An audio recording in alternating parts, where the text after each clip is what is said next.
Bonjour tout le monde, regardez-moi ce beau temps. Enfin, on était content d'avoir un petit peu de pluie, mais quand même. Aujourd'hui avec Elise, on va récolter nos cadres de miel, donc les cadres qui sont dans les hausses. Comme on vous l'avait expliqué dans une dernière IGTV, je ne sais plus laquelle c'est, je crois que c'est l'IGTV 2 ou 3. Chez nous, on a décidé de récolter le miel manuellement, c'est-à-dire qu'on le fait cadre par cadre, une fois qu'il est parfaitement operculé.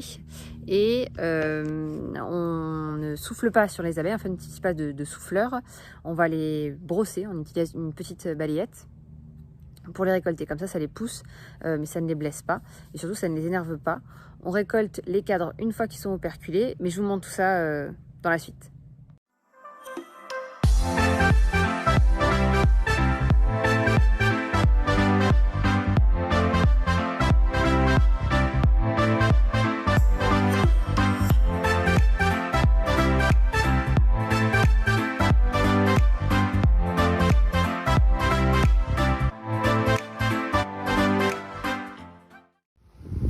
Là, on va récolter les cadres de miel. On récolte uniquement des cadres qui sont operculés et on utilise cette petite balayette, qui est toute douce, un peu poisseuse à cause du miel, mais douce, pour récolter les cadres de miel une fois qu'ils sont operculés. Ça c'est bon. Peut-être un peu juste, regarde, Marc.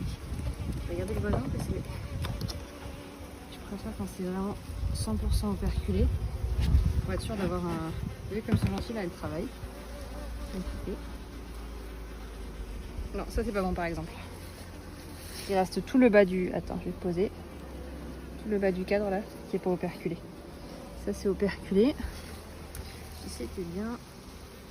J'en ai déjà récolté un là-bas. Je vais un petit peu. Hop. Alors, normalement.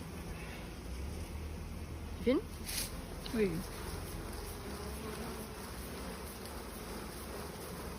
Alors c'est pas mal, vous voyez. Ça les fait tomber. Là je le fais doucement parce que on a pris le temps de presser.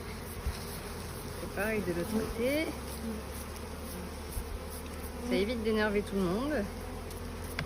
Ça évite de blesser qui que ce soit. Ensuite, on va mettre ça loin de la ruche. Dans une hausse vide. Ah, vous voyez celui-là déjà.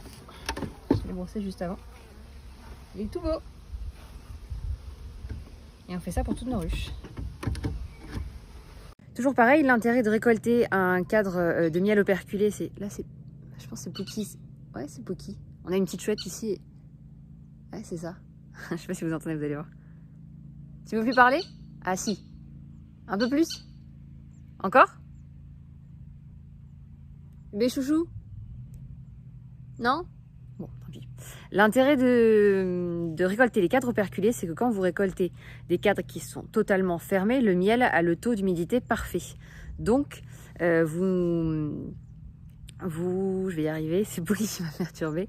Donc du coup, votre miel aura une conservation optimale et vous pouvez le garder un petit moment dans les cadres de hausse si vous n'avez pas le temps de désoperculer et de mettre en pot. Nous, on fait ça, comme ça on récolte un miel terminé, on a le temps pour faire la mise en pot et surtout on est sûr de la qualité du miel. Donc ça demande un peu plus de travail, un peu plus de suivi. Vous devez faire ça toutes les 2 semaines à peu près et mettre des hausses supplémentaires si vous voulez gagner de l'espace. Mais quand même, hein. Mais ça vous permet d'avoir un miel de meilleure qualité. Ensuite, les cadres qu'on a récoltés, ils étaient ici. Et ce qu'on a fait, c'est qu'en fait, cette ruche, elle est partitionnée à gauche, ou du moins, elle veut se développer à gauche, parce que vous voyez, ici, sur des cadres qui ne sont pas encore bâtis. Et si vous prenez celui-ci, attention les filles, il faut avoir des gros doigts. On est sur quelque chose qui est quand même bien avancé. Bon, on n'est pas operculé.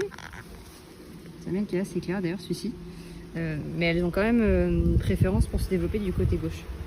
Donc ce qu'on fait, c'est que j'ai rapproché tous les cadres les plus avancés du côté gauche, là où elles souhaitent se développer. Pareil pour celui-ci, vous voyez, il est bien avancé. Comme ça, elles vont terminer en priorité ces cadres-là. Et ensuite, ici, je vais remettre des nouveaux de la deuxième hausse qu'on avait posée dessus. Et on va lui mettre une deuxième hausse parce que ça va très vite. On a le châtaignier qui est en fleurs. On a plein de choses qui sont en fleurs. On fait une visite toutes les semaines, mais ça peut aller très très vite. Et voilà, j'espère que cette vidéo vous a plu. Je vous souhaite un très bon dimanche. Toujours pareil, si vous avez des questions, n'hésitez pas à les poser en commentaire. On y répond avec plaisir. Et moi, je vous dis à la semaine prochaine.